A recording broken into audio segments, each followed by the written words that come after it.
Hey up everyone, Magpie Gaming here, I hope you're all doing well. So in the last few days there's been a bit of a story that's been rumbling on about Escape From Tarkov, and I think really this story has come to light due to the recent popularity of Escape From Tarkov. Usually when things become very popular and people are enjoying them, there will be somebody out there that always tries to get the negative spin on these things. And now I don't know the 100% facts behind where this story has come from, but I believe it is being started by somebody that's got a tendency to really get under people's skin about things with certain games. Now I don't know who this person is, I've read about them before but I can't remember the name, and I don't care to really go and research just who they are because I don't think they deserve the airtime. But basically this person was somebody that complained about white phosphorus bombs being used in Call of Duty, and he was one of these that says, you know, it's banned in real life, it shouldn't be in the game, blah blah blah. So you want to ban a way of killing somebody in a game that's all about killing people. Doesn't quite make sense. So anyway, I think it's this person that's brought up a story that was from about 3 years ago, I believe, and this is to do with a developer at Battlestate Games who gave an interview. They was asked about women characters in the game, and he basically gave some answers that were quite sexist in nature, and it didn't go down too well at the time with Battlestate Games, and apparently this employee was reprimanded for his comments. Don't actually know if this employee still works there or not, there's been no comment made on that, but apparently Battlestate Games were at pains to, you know, distance themselves from this guy's comments. Basically said, you know, he doesn't represent the overall company, it was his own personal views, etc, etc. So that was that. And then now that we've had the popularity that Escape From Tarkov has had over the last couple of weeks, and rightly so, they did a good Twitch event, there's lots of streamers doing the game, you know, it got the game out there, and it put this little old hardcore FPS on the main stage. So this guy has come about again, dragged up this story, and a number of publications have jumped on this. And I've got to say that the two that I am looking at, there could be more, I'm not sure, but I'm just going to look at two of them. And the first one is from Kotaku, or however you pronounce their fucking website name, I don't know, I don't tend to go and read their shit. And the second one is from Gamespot. Both pieces are very similar in nature. It almost looks like the people at Gamespot paraphrased the one from Kotaku or whatever it is. And they basically go to say that the rise of the game and the popularity blah blah blah, and that they're being scrutinised for not including women within the game. And it's got to be said, first and foremost, that the journalism is piss poor. It's really crap. There's very little backstory to the stories that they're doing. It's not really explaining where this has all come from. It's a very one-sided opinion that's being given in these pieces, and this goes for both of them. Both of them are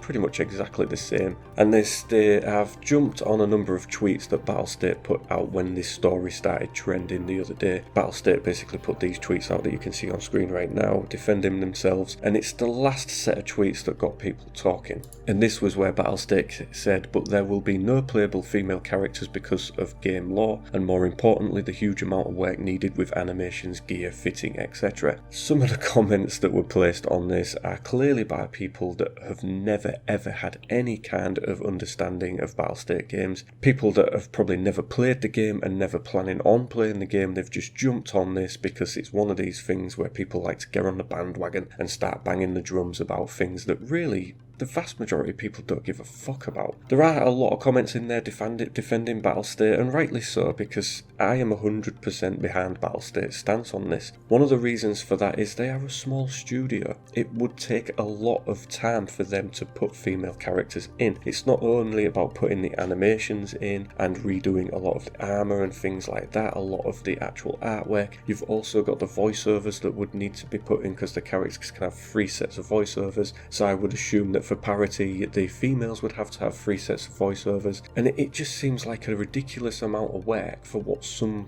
minority believe should be in the game. The thing is, if you sit down and you write a piece of art, whether that's music, film, books, computer games, anything like that, you are creating something from your imagination. And if that thing only has one male character in, then that is your right to do that. You know, it's born of your imagination, it's your thing. Who is anybody else to tell you that, oh, well, you should have female in that? why haven't you got female in that? There should be females. This is wrong, blah, blah, blah. No, it's my piece of work, not yours. Fuck off. I'll put what I want in it. If you don't like it, run along. And that is basically the stance of Battlestate Games, and I'm 100% behind that. This is their game. They'll do what they want. That isn't to say that nobody, including Battlestate Games, doesn't agree in the role that women play in war. They play a pivotal, vital role in war all around the world, always have done, through the generations. They've played vital roles, and if you're going to create something that is born of fact, then yes, maybe it should be equal to a certain degree. So for instance, games like Battlefield 5, based in actual battles, they've put women in. Yeah, that's fair enough. That was how it was meant to be.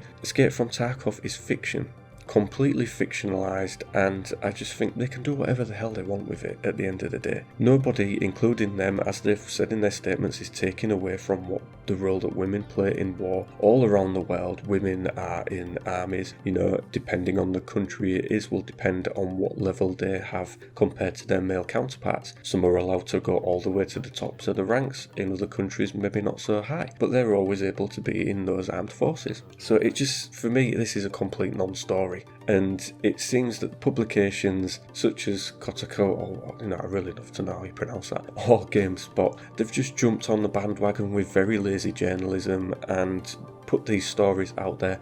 Now, if you didn't know anything about Escape from Tarkov, you would read those stories and think, fucking hell, they sound really primitive and medieval and whatever else, but it's really not the case. It's just they're a small studio, they're not able to quickly turn things around. I mean, would I like to see female characters in the game? Yeah, I probably would. It'd add a different spin to it. Am I bothered that they don't have them in? No, of course I'm not.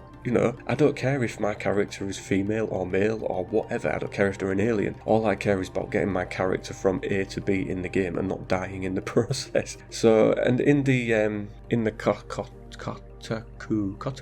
article, they say that this was an excuse that was, a similar excuse that Ubisoft had for Assassin's Creed Unity, and then again for Far Cry 4. Well, excuse me, but Ubisoft are a little bit bigger, and they have the fucking resources to do these things in quick time. Battlestate Games aren't as big as these. Ubisoft have studios around the world. Battlestate are just a little studio in Russia with about 100 people working there. So what do they want these people to do? They just seem to have jumped on with, as I say, very lazy journalism and made a complete non-story out of this. I mean, around 10-11 years ago, I was thinking of getting into gaming journalism. Seemed like a way that I wanted to go. I do like to do a bit of writing. I love computer games, so it seemed like a perfect match. But when I actually looked into it and the standards that you would need to hit to be able to work for certain publications, I thought, you know what, I really aren't that clever. I can't do that. But then I'm looking at these stories here and I'm thinking, fuck me, I should have just carried on pushing, because I could create something that is way better than what these people have put out. There's very little research done in this, very little facts put in that give a good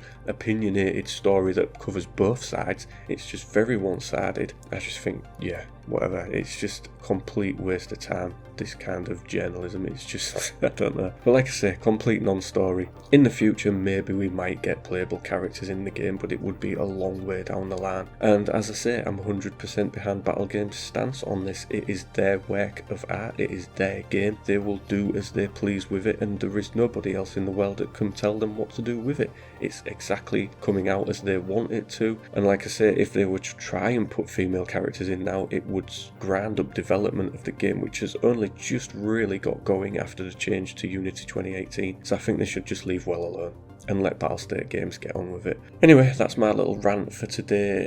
Let me know in the comment section down below what you think about this. Obviously, there are different sides of the opinion to this. My opinion is that Battlestate's stance is the right one. Obviously, I have nothing against female characters being in games or females being in the military. I've got nothing against that. I just think sometimes people try and bleed in arguments into things where it just really shouldn't be. And these publications have put these stories out, and they're just complete and utter bullshit. So yeah, let me know in the comment section down below what you think. As always, ladies and gentlemen, thank you very much for watching and listening. Don't forget to like, share and subscribe, and I'll catch you in the next one. Take care.